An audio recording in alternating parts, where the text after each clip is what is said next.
Bonjour à toutes et à tous. Je me présente, Karen, Marketing Project Manager au sein de la société Micropole. Nous sommes actuellement en direct de l'Open Ground chez Micropole pour un tout premier live, le premier d'une longue série. Alors avant de commencer, je tenais à préciser que l'ensemble des gestes barrières et des normes sanitaires ont été entièrement respectés pour la réalisation de ce live. Aujourd'hui, nous sommes ici pour échanger autour de la restitution de l'enquête sur l'avenir du contrôle de gestion que nous avons mené conjointement avec le cabinet Grant Thornton. Alors, vous avez été plus de 300 DAF, contrôleurs de gestion et responsables financiers à répondre à l'enquête et nous vous en remercions. Nous tenions également à remercier les 4 personnes qui ont accepté d'être interviewées dans le cadre de cette enquête et notamment M. Frédéric Voll, directeur du contrôle de gestion chez Technip France, qui a également accepté d'intervenir aujourd'hui pour échanger avec vous sur sa vision et sur son expérience du métier. Il est accompagné de nos 2 experts, Olivier Riouet, associé chez Grant Thornton, et Xavier Gardiès, associé chez Micropole.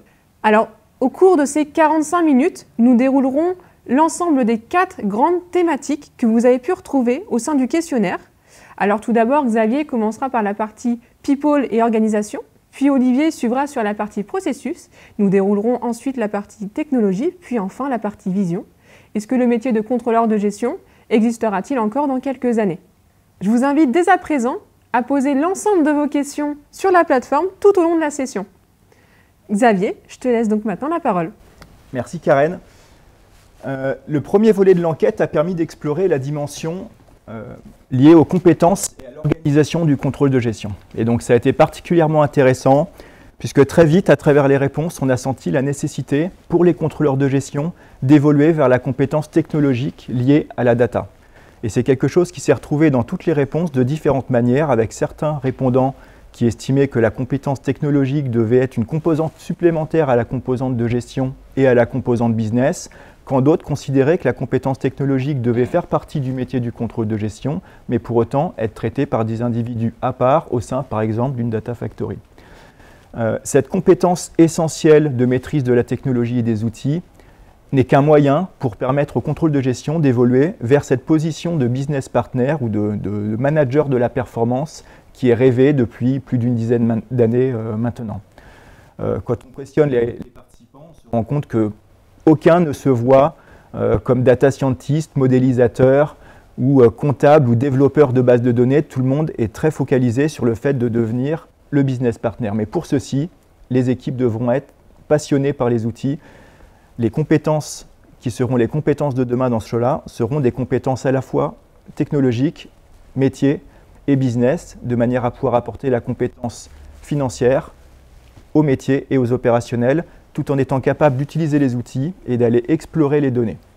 Donc c'est quelque chose qui est essentiel. Et en termes de formation, on a été surpris de voir que beaucoup de contrôleurs de gestion estimaient que le futur des profils était peut-être des profils parfois d'écoles de commerce, d'universités, autour de la gestion qui devaient évoluer vers la BI, vers les outils et vers la technologie, mais également des ingénieurs qui feraient un pas vers la gestion. Et certains d'entre eux ont évoqué le fait qu'il était plus simple pour un ingénieur d'acquérir les compétences de gestion que pour un gestionnaire d'acquérir les compétences technologiques. Donc on sent un vrai tiraillement. En tout cas, ce qui est sûr, c'est que pour évoluer vers ce rôle de business partner, la data est un moyen qui est essentiel. Et même si le contrôleur de gestion de demain n'a pas vocation à devenir un informaticien, pour autant, le temps qu'il soit capable d'investir cette position de business partner, il va être obligé d'être capable d'utiliser les outils, de les mettre en œuvre, de les exploiter et d'aller chercher l'information. Donc ensuite, ça nous mène tout droit vers les problématiques qui sont liées plutôt à la posture du contrôle de gestion et de la fonction du contrôle de gestion au sein de l'entreprise. Et donc dans ce cadre-là, l'enquête a permis de se rendre compte qu'on souhaitait évoluer vers ce rôle de business partner, mais qu'il y avait également une nécessité d'apporter de la valeur à la fois aux opérationnels et à la fois à la direction générale. Et donc pour ce faire, même si les répondants estiment que leur direction considère que le contrôle de gestion apporte de la valeur, pour autant, cet apport de valeur n'est pas clairement un apport de valeur en termes d'analyse et de restitution, mais un apport de valeur qui est un apport de valeur en termes de traitement de données, de concaténation de données et de data crunching, ce qui fait que le contrôle de gestion est bien perçu par la direction générale comme une fonction qui apporte de la valeur, mais pour autant pas encore la valeur souhaitée. Et donc la valeur souhaitée, c'est bien une valeur qui est capable de processer des informations, des données, de les enrichir avec de la data financière, de comprendre le métier de l'entreprise et d'être capable de donner à la direction générale comme aux opérationnels une donnée qui permet d'éclairer la décision, qui est enrichie à la fois d'aspects opérationnels et financiers. Et donc on se rend compte à travers la restitution que 43% des répondants estiment que l'intégration avec les opérationnels est une nécessité absolue, et pour autant ils sont incapables de réaliser cette intégration parce qu'ils sont pris dans leur problématique de traitement des données. Et donc on voit arriver en seconde position, quand on leur demande quels sont les axes de transformation, l'aspect outil qui est un aspect essentiel, qui est un moyen pour permettre d'atteindre le premier élément qui est l'intégration avec les opérationnels. Et ensuite on se rend compte qu'il va y avoir une évolution également en termes de processus, parce qu'au-delà de la data et au-delà des aspects d'intégration avec les opérationnels, il est nécessaire de faire évoluer les pratiques. Et donc sur cet aspect-là, Olivier prendra la parole tout à l'heure pour évoquer ces aspects d'alignement des processus avec l'évolution du métier, et notamment l'évolution du métier liée à l'évolution de la technologie. D'accord, très bien. Donc suite à cette analyse, Frédéric, je vais te poser une question. Quelles sont les attentes chez Technip des opérationnels et de la direction générale du contrôle de gestion? Alors il y a plusieurs attentes. Je dirais la première chose, c'est qu'on attend qu'on fasse notre corps métier, notre corps business, c'est-à-dire qu'on produise les données, que ce soit des données fiables, que le travail soit fait de façon rigoureuse et qu'on puisse produire et respecter les deadlines. Ça, c'est le corps business. Moi, je pense qu'après, on fait du contrôle de gestion aussi ce qu'on veut, et que le rôle du directeur du contrôle de gestion, c'est aussi de dépasser cette simple délivrance de données. Et on arrive vraiment vers ce qu'on appelle du support à la décision. Ce qui est le plus intéressant dans ce métier, c'est quand on arrive à travailler sur différents scénarios, différentes hypothèses. On est dans un environnement qui est extrêmement complexe et changeant. Et ce qui est le plus intéressant, et c'est pourquoi on fait appel à moi au niveau de la direction de Technip, c'est en fonction de certains éléments, c'est de pouvoir le traduire directement en impact, de façon assez rapidement. Donc ça, c'est ce qui est le plus intéressant. Et il y a un dernier élément que j'expérimente depuis plusieurs années, c'est que le contrôle de gestion doit rendre visible, intelligible, ce qui est très compliqué. On est des organisations très très lourdes, très très complexes, et ce n'est pas faire de la vulgarisation, mais on doit traduire en quelques indicateurs très simples et compréhensibles par tout le monde des environnements de gestion très très lourds et très complexes. Donc voilà un peu ce qu'on attend de mon département et de moi-même au sein de Technip. D'accord, très bien, je te remercie d'avoir répondu. Olivier, je te laisse continuer sur la partie processus.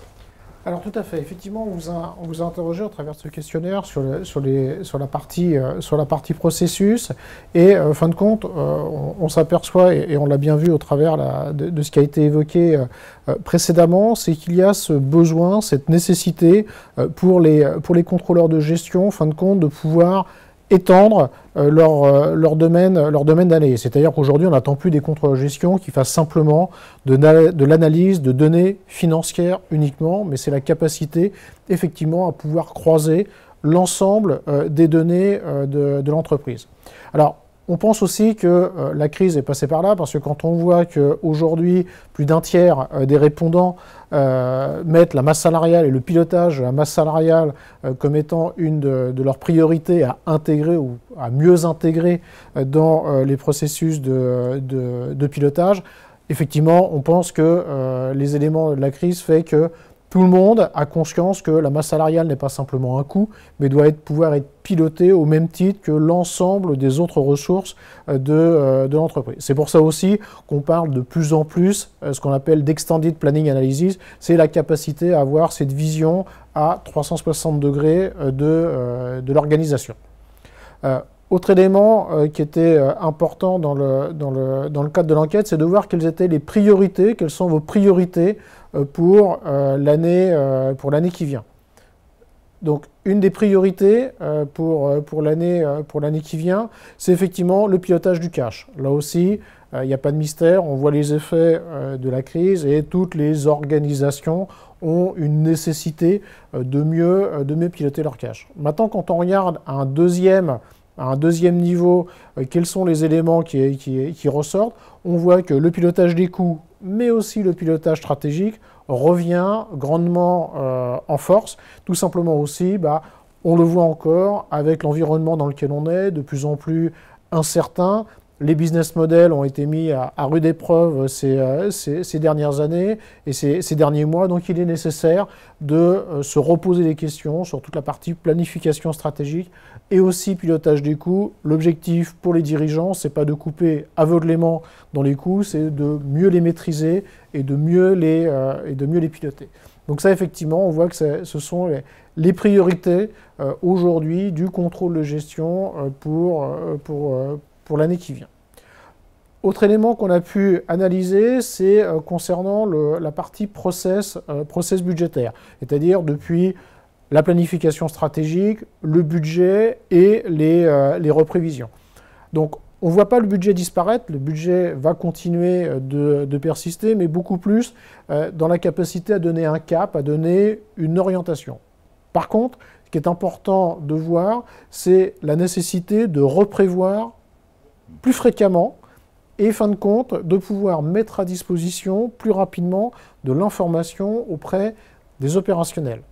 On le voit bien dans des répondants qui, aujourd'hui, nous dit, je crois, à plus de 80%, c'est effectivement la nécessité de pouvoir intégrer des boucles rétroactives plus rapides, au niveau du budget, d'intégrer beaucoup plus des jeux de données, des scénarios, dans la prévision budgétaire, et aussi effectivement c'est le retour en force du rolling forecast, donc c'est la capacité à reprévoir systématiquement l'année, mais de façon beaucoup plus fréquente, effectivement pour permettre de s'adapter le plus rapidement possible, et surtout d'avoir au contrôle de gestion la capacité à redonner de l'agilité, en fin de compte, dans le pilotage et dans l'orientation de la prise de décision. Très bien, je te remercie Olivier, excuse-moi. Donc suite à ça, je vais poser une question à Frédéric. Est-ce que pour un groupe comme Technip, le rolling forecast ou la reprévision permanente est une réalité? Je ne peux qu'être d'accord avec tout ce que vient de dire Olivier, parce qu'effectivement, chez Technip, on a un processus budgétaire qui démarre généralement au mois de juillet, qui se termine au mois de septembre pour la première phase, et ensuite la deuxième phase dure jusqu'en décembre, mais globalement en septembre on a déjà donné le framework. Mais ensuite, une dizaine de fois par an, on refait un forecast. Voilà. Donc on n'en fait pas au mois de janvier parce que le budget est assez proche, et globalement on n'en fait pas au mois d'août non plus. Mais sinon, tous les mois, on refait tout un processus complet, en fonction des éléments notamment commerciaux, les éléments environnementaux qui peuvent agir sur l'entreprise. Donc c'est absolument une réalité, mais je dirais même que ça va plus loin, c'est-à-dire constamment on est en train d'analyser les impacts que peuvent avoir des événements. Donc la crise du Covid, typiquement, on a fait des analyses sur la performance des équipes, quels sont les impacts financiers aussi, de tout ce qui peut être mis. On n'a pas fait de chômage partiel, donc on n'a pas non plus à traiter cet aspect-là, mais il y en a des dizaines d'autres à traiter. On a un suivi également de toutes les personnes qui peuvent être impactées par équipe, par étage. Donc tout ça font qu'on doit être même encore plus réactif et, aux problématiques, et tout de suite en traduire l'importance par son impact financier. Donc ça, c'est chez Technip quelque chose inscrit dans nos gènes, mais je dirais de plus en plus fréquent, et ça s'accélère. Et on n'a pas toujours les outils effectivement qui nous permettent de répondre à cette vitesse-là aux demandes. D'accord, c'est très clair en tout cas. Merci Frédéric pour ta réponse. Xavier, je vais te laisser continuer sur la partie technologie. Oui, alors Frédéric a conclu en évoquant les outils, les solutions, la technologie. C'est vrai qu'on s'est rendu compte à travers l'enquête que les aspects technologiques en tout cas, prenaient une importance qui était très particulière au sein de l'évolution du contrôle de gestion, parce qu'on se rend compte qu'il y a énormément de données à utiliser, alors que ce soit à récolter, à transformer, à restituer, à croiser. On comprend que maintenant, ces données sont le nouveau pétrole. Il y a quelques années encore, la technologie était perçue comme quelque chose de très contraignant. Aujourd'hui, on se rend compte que c'est de plus en plus un moyen. Et donc, on a questionné les personnes qui ont répondu à l'enquête sur différents aspects. On va voir 3 aspects. Le premier, c'est l'état du marché concernant les solutions qui permettent de réaliser le métier du contrôleur de gestion, que ce soit la planification, la simulation, etc. Le deuxième point, c'est est-ce que ces solutions répondent à un besoin et est-ce qu'elles apportent la valeur escomptée? Et le troisième point qu'on va voir, c'est est-ce que ces solutions continuer à évoluer dans une logique d'un logiciel qui répond à l'ensemble des besoins, ou est-ce qu'on évolue dans une logique d'architecture applicative différente avec différentes opportunités qui s'offrent au contrôle de gestion. Le premier point concernant les solutions montre que le marché est de plus en plus fragmenté. Il y a de plus en plus d'éditeurs qui proposent des logiciels de corporate performance management, d'enterprise performance management, ces petits outils multidimensionnels de grande qualité qui permettent de déployer le métier. Tous ces outils permettent de répondre aux besoins et globalement, on peut dérouler le métier du contrôleur de gestion dans tous ces outils. Les différences entre ces outils tiennent à la manière dont ils couvrent le métier, mais pas dans leur couverture fonctionnelle. Et ça, c'est plutôt intéressant parce que finalement, d'un contexte à l'autre, on va se rendre compte qu'un outil peut être plus pertinent dans un contexte, il ne sera peut-être pas le meilleur dans un autre contexte. Et ce qu'on voit également dans l'étude, c'est que Microsoft Excel reste l'outil, la solution, j'ai envie de dire le logiciel par provocation, le plus utilisé par les contrôleurs de gestion, et c'est une évidence. Et ça pose question. 67% des répondants estiment que leurs outils ne sont pas assez orientés utilisateurs. Et là, on fait le lien très clairement avec l'utilisation d'Excel. Quand on discute avec des contrôleurs de gestion, et d'autant plus dans le contexte actuel, ils nous disent quand il a fallu être très agile, quand il a fallu être très flexible, quand il a fallu s'adapter très vite, on est tous revenus dans Excel. Et aujourd'hui, même si la promesse des outils est une promesse de flexibilité, d'agilité et d'accessibilité pour les utilisateurs, on s'est rendu compte que cette promesse n'allait pas assez loin et que quand il fallait tout modifier, on n'avait pas le temps d'attendre les équipes IT ou les équipes de prestataires, il fallait modifier soi-même et on le faisait beaucoup dans Excel. 65% estiment que leurs outils ne permettent pas de répondre à leurs enjeux, et donc on vient de l'évoquer. L'enjeu principal pour le contrôle de gestion aujourd'hui, c'est d'être autonome. Il faut pouvoir utiliser, exploiter les données, et pour faire ça, on ne peut pas être dépendant de prestataires ou d'équipes IT. Il faut avoir un outil qui nous permette de tout faire tout seul, changer son organisation, ajouter un axe d'analyse, produire des nouveaux rapports, intégrer une nouvelle source de données. La mise en œuvre de ces outils dans une logique low-code ou no-code progresse énormément, mais la promesse n'est pas encore complètement atteinte. Et donc, il y a encore beaucoup de progrès à faire dans cette trajectoire. Les outils de demain qui auront du succès seront les outils, non pas qui seront les plus performants, non pas qui seront les plus jolis, non pas qui géreront le mieux la performance, même si c'est un enjeu majeur. Ce seront les outils qui pourront être mis en œuvre, modifiés, exploités, et le tout par la direction financière et par les contrôleurs de gestion. C'est là le point clé.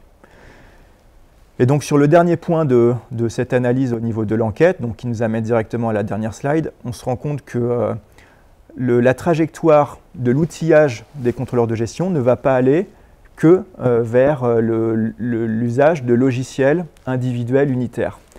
On se rend compte qu'il y a de plus en plus de compositions dans une logique qu'on appelle le best of breed dans l'informatique, donc l'usage, le fait de marier les meilleures briques applicatives pour répondre à un besoin. Et donc on se rend compte qu'il s'ouvre différentes possibilités.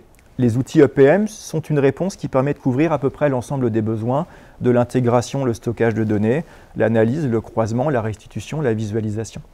D'autres alternatives s'ouvrent et on se rend compte que les contrôleurs de gestion intègrent d'autres périmètres au sein de leur paysage applicatif contrôle de gestion. En premier lieu, la data visualisation, qui est un enjeu essentiel pour permettre et faciliter la prise de décision et d'éclairer la stratégie. Également la consolidation financière, qui est un vrai enjeu et qui fait le lien un petit peu entre la comptabilité et les aspects d'analyse. Et donc ça, c'est important.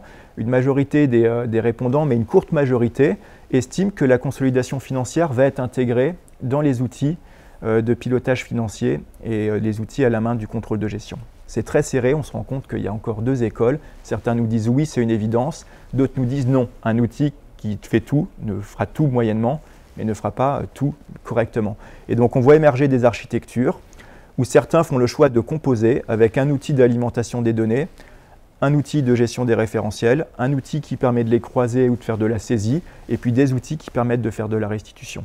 Et il s'ouvre également une autre voie qui est plus moderne, peut-être plus réservée à des entreprises qui traitent des grands volumes de données dans des organisations très complexes, qui consiste à stocker les données dans des grandes bases de données très modernes, notamment chez les grands cloud providers, et ensuite d'utiliser ces données, d'une part via les services de ces cloud providers, ou en tout cas avec les capacités et la puissance de ces bases de données, et ensuite de les exploiter en utilisant différents outils de type DataVis ou d'autres outils, et pourquoi pas un EPM dans lequel on injecterait des agrégats des données. Donc voilà, la technologie est un moyen, elle progresse, elle ne répond pas encore aux enjeux, et l'enjeu de demain, c'est l'autonomie du contrôle de gestion. D'accord, je te remercie Xavier.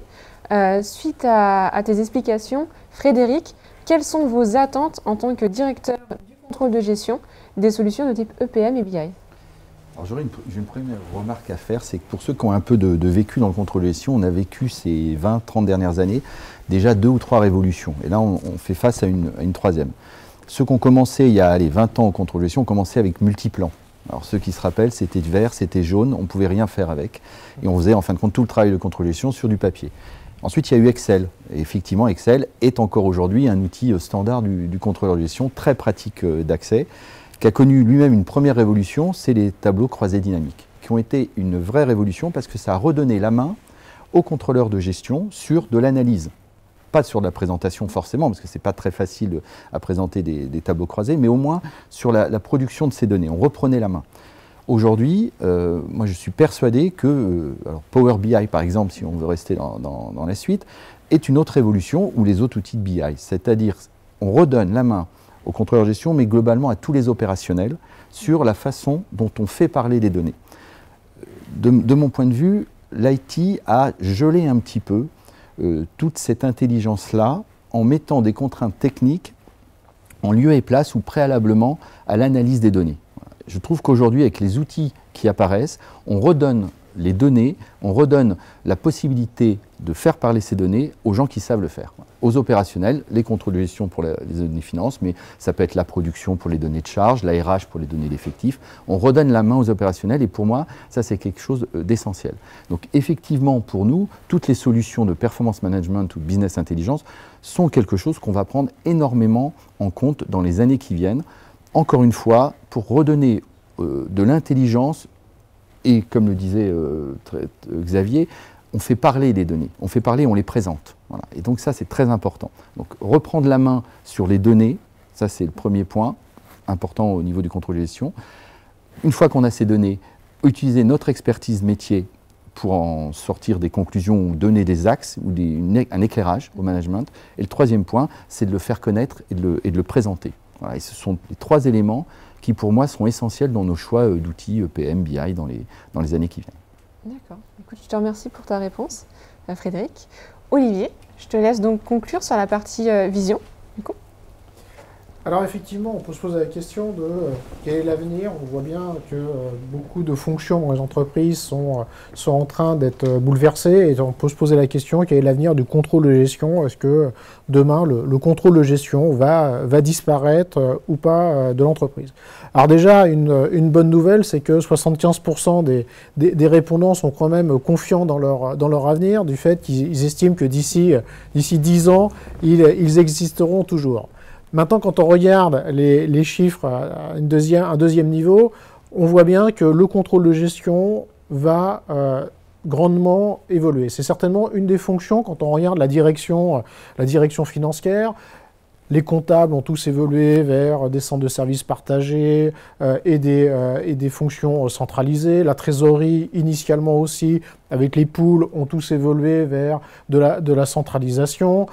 On voit bien qu'il y a une des fonctions dans la direction financière qui est le contrôle de gestion qui aujourd'hui n'a pas suivi encore toutes ces vagues à la fois de centralisation ou de décentralisation. Effectivement, on parle de plus en plus de la nécessité de mettre en place ce qu'on appelle des data factories, c'est-à-dire des organisations qui vont être dans la capacité à pouvoir produire de la donnée et de la mettre à disposition des contrôleurs de gestion et des opérationnels. Et effectivement là, on le voit bien avec la robotisation des flux, et bien effectivement, certainement le barissand va un peu se déplacer, et on l'espère surtout, de faire moins de data crunching et de plus en plus être dans l'analyse.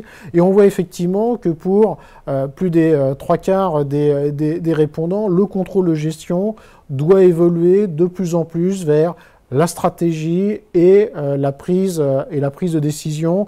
Et peut-être que demain, on ne parlera plus de contrôle de gestion, mais de direction de la stratégie et de la décision. Toujours est-il, c'est qu'on le voit bien, que le rôle du contrôle de gestion va évoluer avec plus de stratégie, plus de prise de décision, plus effectivement de numérique, et on peut encore s'interroger effectivement sur l'évolution du contrôle de gestion. On voit apparaître effectivement des nouvelles pratiques qu'on appelle le Self-Driving Enterprise, c'est-à-dire un peu ces copilotes numériques de l'entreprise avec de l'intelligence artificielle. Encore une fois, aujourd'hui, tout ça, on en parle, mais il commence à y avoir des réalisations concrètes qui sont en train d'arriver sur le marché et qui ne sont plus simplement des essais de laboratoire, mais qui sont des véritables applications, des véritables solutions.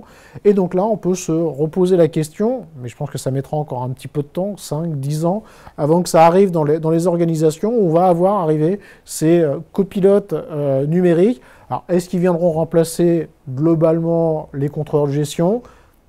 Peut-être que oui, peut-être que non, mais toujours est-il, vont changer fondamentalement la façon d'exercer ce métier-là. Et effectivement, comme on l'a dit en introduction, peut-être avec des profils un peu plus scientifiques, ayant la capacité à communiquer, et ça je pense que ça fait partie des éléments de plus en plus importants, la capacité que vont avoir les contrôleurs de gestion à rendre exploitable et à rendre communicable aussi bien en interne qu'en externe les données de l'entreprise, et surtout, et je pense que ça c'est le véritable vecteur d'évolution du contrôle de gestion, orienté vers la prise de décision.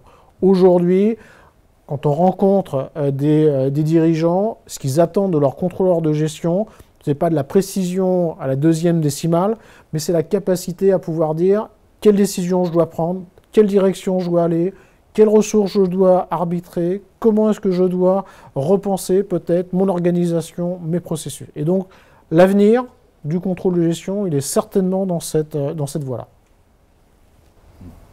Très bien, bah, écoute, je te remercie pour cette conclusion et cette ouverture aussi quelque part. Frédéric, on va terminer par une dernière question. Selon vous, quel est le portrait robot du futur contrôleur de gestion ? Alors je rejoins assez ce que vient de dire Olivier. Moi, il y a à peu près 3-4 ans, quand on a vu apparaître Power BI, alors à l'époque, Power BI n'était pas intégré dans la suite de Microsoft, et on se formait par des mocks. C'était absolument pas un standard ou quelque chose.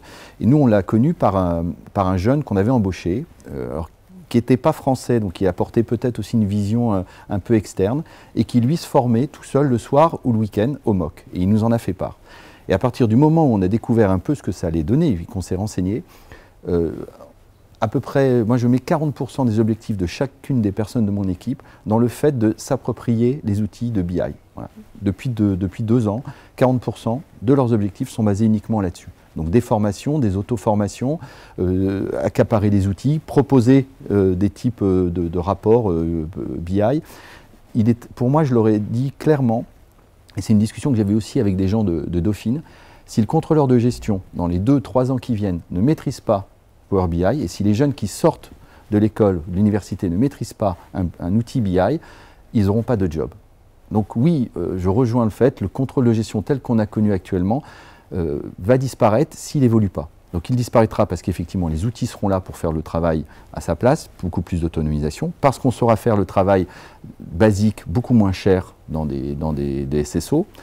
Par contre, ce qui ne disparaîtra pas, et à mon avis ce qui restera vraiment intégré, ce qui est la valeur ajoutée du contrôle de gestion, c'est l'analyse ou l'expertise qu'on y apporte, l'éclairage, comme on l'expliquait, plus une donnée, je dirais, de vente, de commercial. Comment faire parler les données et expliquer ce qu'on peut en faire. Et ça, pour moi, c'est essentiel. Donc le profil, il sera certainement vers des gens qui sont assez à l'aise avec les outils, alors des data scientists, capables aussi de faire du data crunching, en tout cas qu'ils soient intelligents avec ce type de données.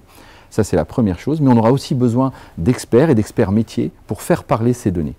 Donc pour moi, on sera entre les deux. Et je pense qu'effectivement, le contrôle de la gestion, le contrôle de gestion, c'est un terme qui n'aura plus de raison d'être.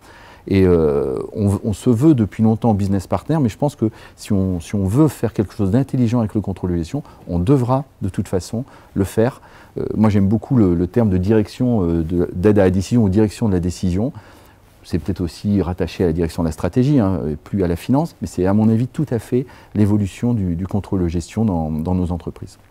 D'accord, très bien, écoute, c'est très clair. Donc je voulais remercier d'abord Frédéric, Olivier et Xavier d'être intervenus et d'avoir apporté leur analyse. On va regarder du coup si on a des questions que je vais vous poser suite à cette session. Merci. Donc une première question. Est-ce que les outils du contrôle de gestion vont aller vers le cloud? Alors, je pense que la réponse ne peut être que oui.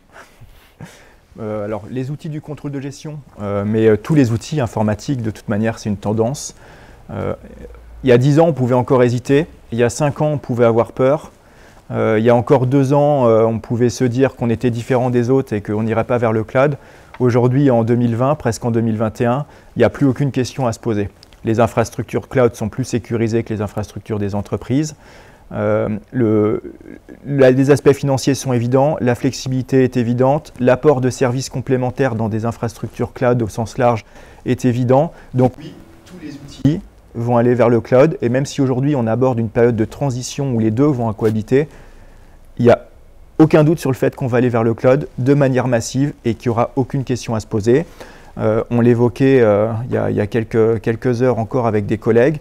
On a un client majeur qui aujourd'hui, malgré le fait que certaines de ces données soient extrêmement sensibles, a migré l'ensemble de ses applications ou va migrer l'ensemble de ses applications cloud, enfin vers le cloud.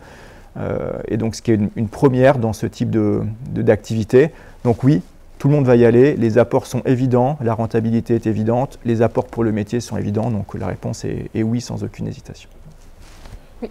Il est aussi à souligner, et on le voit aujourd'hui avec toute l'offre des outils, et que la plupart des éditeurs devront même proposer plus que des versions cloud et SaaS.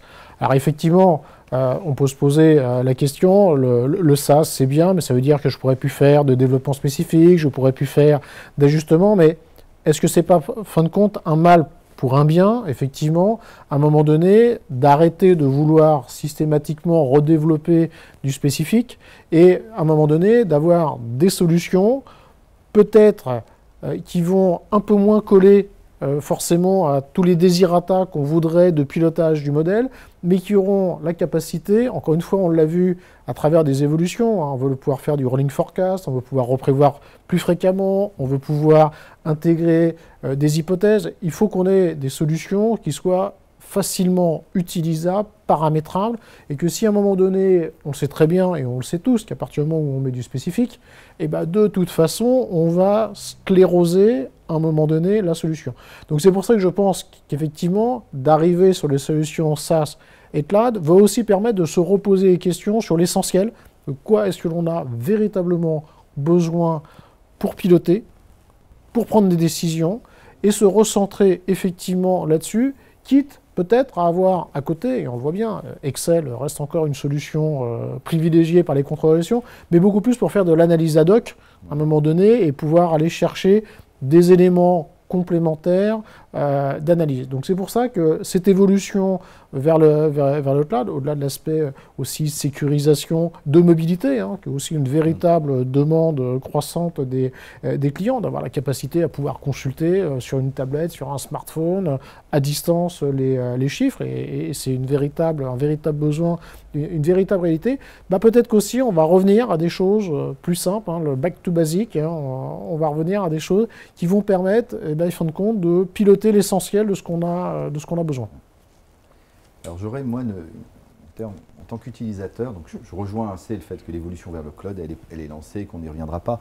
Par contre, je pense que les éditeurs SaaS ont aussi besoin de revoir un peu leur modèle, parce qu'en tant qu'entreprise, on a quelquefois l'impression d'être un peu les vaches à lait d'un éditeur qui travaille en mode SaaS et qu'à chaque fois qu'on demande de changer une virgule, eh ben, il faut remettre un ticket. Et ça, pour un contrôleur de gestion, je pense que c'est quelquefois difficilement supportable et on se sent un petit peu pieds et poings liés. Donc le modèle vers le cloud, absolument. La mobilité, c'est un point extraordinaires pour accélérer ça. Par contre, je pense que le modèle des éditeurs doit aussi aller vers plus de flexibilité et comprendre peut-être un peu mieux aussi les contraintes et la flexibilité que les entreprises réclament, sans qu'automatiquement ça soit un tiroir-caisse. Et il y avait un élément que j'ai oublié d'évoquer tout à l'heure, qui me semble essentiel dans l'ensemble de ces éléments-là, c'est la question de la data gouvernance qu'on n'a pas évoquée. On peut mettre toutes ces données dans un cloud, dans des data lakes, mais à un moment donné, ce qui doit rester au niveau des opérationnels et doit être extrêmement précis, c'est comment on gouverne ces data, qui en sont les owners, qui en sont les utilisateurs. Il peut y avoir des données extrêmement sensibles, des données dont on a besoin d'une expertise pour les comprendre. Et nous, on a pu s'apercevoir sur des données très simples qui sont par exemple les effectifs. Et bien, si la personne ne maîtrise pas l'ensemble des critères et des spécificités, l'analyse qu'elle sort d'un chiffre est totalement différente de l'analyse qu'en fait un expert. Et ça peut être très dangereux. Donc je pense qu'effectivement, dans toute cette évolution, c'est aussi quelque chose que le contrôle de gestion peut prendre en main, c'est d'organiser, de mettre en place cette data gouvernance. Pour moi, ça doit être stratégique et ça ne doit pas être une question d'IT ou une question même du legal ou autre chose. C'est vraiment une question de gestion et de risque.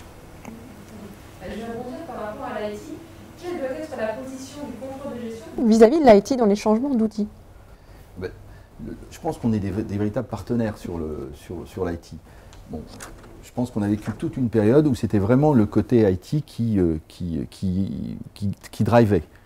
Presque, on faisait l'organisation en fonction de ce que l'IT était capable de faire et des contraintes de l'IT. Aujourd'hui, ces contraintes, par les outils, vont disparaître. Donc à nous de travailler en véritable partenaire et à l'IT aussi de travailler en véritable partenaire avec le business, pas seulement le contrôle de gestion, pour que l'IT soit un véritable provider de valeur ajoutée. Et pas seulement imposer un cadre et des contraintes. Quelque chose à ajouter, Xavier, Olivier, sur cette partie? Non, mais je pense que cette question rejoint le point qu'on évoquait tout à l'heure sur le fait que les outils aujourd'hui doivent être à la main du contrôle de gestion et qu'on ne peut plus se permettre d'ouvrir un ticket, d'attendre 2 jours une réponse, 1 semaine une mise en œuvre, un chiffrage et puis dire que ce sera mis en production dans 2 mois. Encore plus dans la période actuelle, et je pense que ce n'est pas la peine de réexpliquer un petit peu le jeu auquel on a joué dans nos métiers du contrôle de gestion ces derniers mois, à reprévoir tous les jours, à ressortir des analyses tous les jours, à rechanger les budgets, les forecasts tous les jours. Donc effectivement, les outils aujourd'hui doivent être à la main du métier, et donc l'IT ne doit pas être une contrainte pour cette évolution et ces flexibilités, mais les outils doivent être un moyen qui doit être complètement à la main du contrôle de gestion. Encore une fois, effectivement, par rapport à ce qui a été dit, et on le voit au travers des projets que l'on mène et chez nos clients, l'IT de toute façon est indispensable. On le voit bien, le métier du contrôle de gestion, de toute façon, sa matière première, c'est la donnée. S'il n'y a pas de données, est-ce qu'elle n'est pas fiable?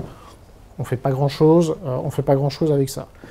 Maintenant, effectivement, on va certainement sortir peut-être d'une phase dans laquelle on a tous vécu, avec effectivement ces grosses solutions qui étaient entièrement pilotées, structurées, organisées par l'informatique. Effectivement, on le voit bien avec les nouveaux outils, beaucoup plus flexibles, même si on voit encore qu'il y a des griefs encore à combler par les éditeurs, où on voit bien en travers de l'enquête, où les contrôleurs de gestion, les directions financières demandent des choses et des outils qui soient encore plus agiles, qui permettent d'être plus à la main des utilisateurs. Mais on voit bien qu'aujourd'hui, ce sont plus les opérationnels qui prennent la main, effectivement, pour construire les premières maquettes, les premiers éléments de restitution. Maintenant, l'IT sera toujours présent, parce qu'on le voit bien, effectivement, dans les organisations internationales, au travers des volumes des données, il faut synchroniser généralement avec aussi des fuseaux horaires qui sont différents, il faut réconcilier. À la base, on le sait généralement, c'est qu'il n'y a pas un seul système transactionnel, mais des systèmes transactionnels qu'il faut effectivement réconcilier. Donc l'IT a tout son rôle à jouer, effectivement, j'ai communément de le dire, à bien créer tous les bons tuyaux pour faire en sorte que tout ça puisse s'alimenter le plus rapidement et le plus facilement possible. Et là, effectivement, l'IT a un véritable rôle à jouer, effectivement, en plus avec les installations maintenant multi-cloud, hybride, on-premise, cloud, et ainsi de suite. Donc, et là, il y a un véritable travail d'architecte, et je pense que l'informatique doit jouer ce rôle, effectivement, d'architecte de l'ensemble des réseaux pour créer, fin de compte, ce hub de mise à disposition des données. Et je pense que la véritable valeur ajoutée et ce qu'on attend aujourd'hui de l'informatique, c'est vraiment sur ces sujets-là. Je vous remercie pour votre réponse. Alors j'ai une autre question. Pour vous, quelle devrait être la place du contrôle de gestion dans l'entreprise, dans la direction financière, dans la direction générale ou dans une direction de contrôle de gestion et gestion data? Question assez complète.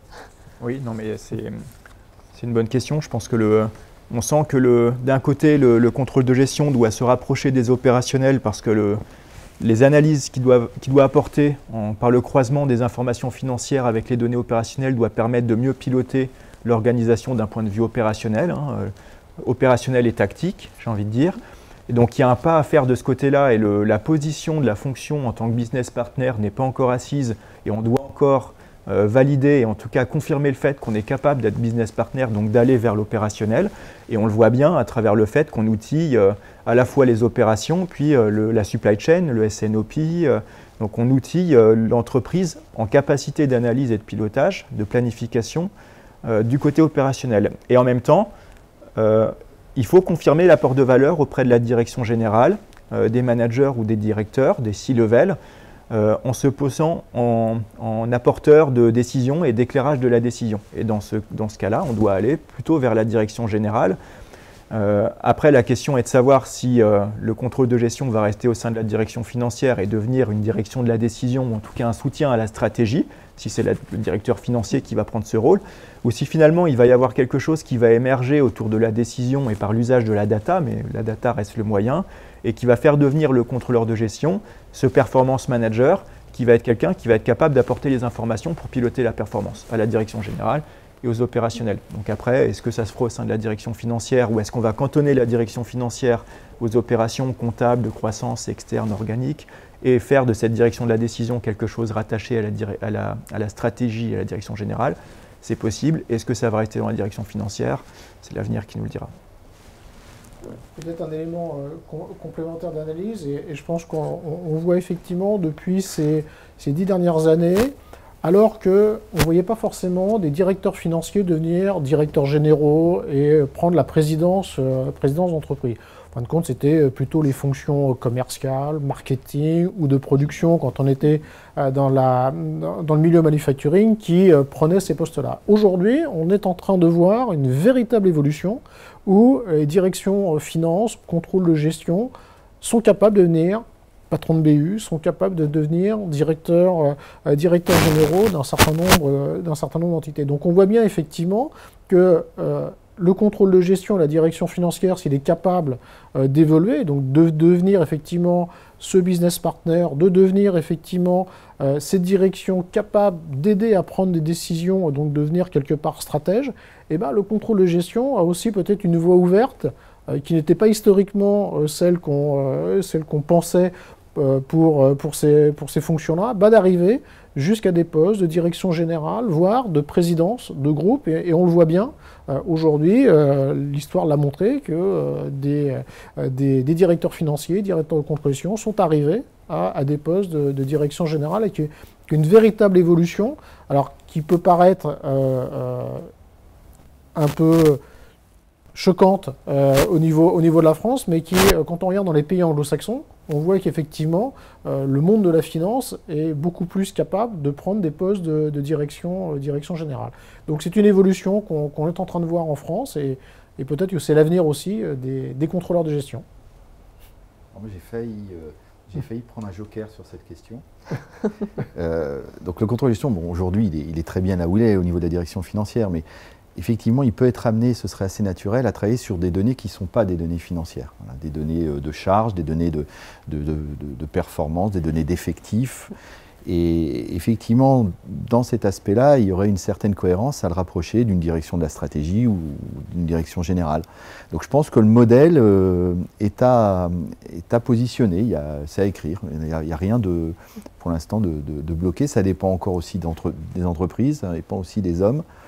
Moi, je pense également que les futurs directeurs du contrôle de gestion, ils se feront le poste qu'ils veulent, et pour lequel ils proposeront des avantages et des bienfaits, et je dirais ça résoudra la question. Moi, je crois beaucoup au fait que le contrôle de gestion doit lui-même porter sa révolution et ses propositions. D'accord, très bien. Eh bien, merci à vous pour votre intervention lors de ce live et merci à vous pour votre attention. Vous pourrez retrouver dès la fin du mois le livre blanc sur l'enquête sur le site internet de Micropole et sur le site internet de Grant Thornton. Et dans quelques jours, nous vous enverrons par mail le replay de cette restitution et la présentation PowerPoint. Eh bien, je vous dis à bientôt pour un prochain live.